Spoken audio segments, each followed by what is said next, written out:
You're watching the Alistair Reign Armed Conflict channel, covering the war on terrorism, human rights, world politics, and military events.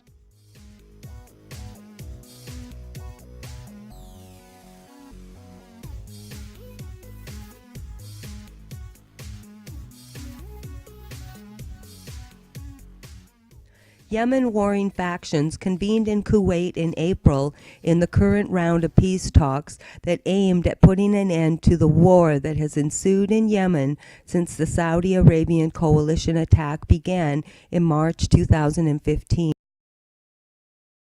Last week, a Houthi spokesperson, Mohammed Abdul Salam, told the Al Mahidin TV that they would reject any proposal that does not include forming a unity government and security committees that would monitor their withdrawal from cities. The government side insists that the rebels should first leave cities, including the capital, Sana'a, and hand over arms to the state before forming a government. The Yemen government delegation participating in the difficult peace talks in Kuwait has promised to leave the host country early next month, even if the warring parties do not sign a peace deal. A member of government delegation told Gulf News on Saturday that the 2-week deadline was first initiated by them. Before leaving Kuwait, we asked the UN envoy to set a deadline for ending talks, said one government delegate. That same official said that he does not think that the delegations would strike a deal before the deadline. On the streets in the capital of Sana'a, most Yemenis consider this an American war on Yemen under the disguise of the Saudi-led coalition. On September 20th, an American citizen, Peter Williams, was kidnapped while inside the language center in Sana'a, where he had been teaching English since 2004. Many say that he was loved by thousands and dedicated to helping the Yemeni people. Williams was in the process of renewing his Yemen visa, and instead of issuing it, the Houthi National Security surrounded the building and detained him by force.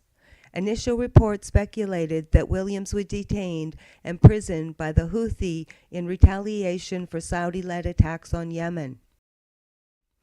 However, Houthi motives have become clear, as Yemen officials have informed Hakim al-Masmari, a Yemeni reporter and analyst for CNN, Al Jazeera, and BBC, as well as editor for the Yemen Post newspaper. He has been told that Williams will be used as a bargaining token to ensure the Saudi-led coalition will not target Sana'a's National Security Office, where Williams is being held. The security forces had also searched his apartment for over an hour, taking Williams' phone and laptop. Williams had a permit to live in Yemen, and the Houthi government were aware of his presence. He had never had problems after all these years in Yemen until now.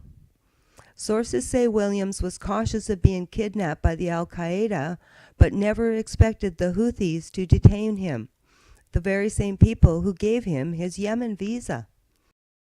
Within the same week in September, an Australian national also went missing, Craig McAllister, and according to concerned friends, he was a football trainer working in Sana'a.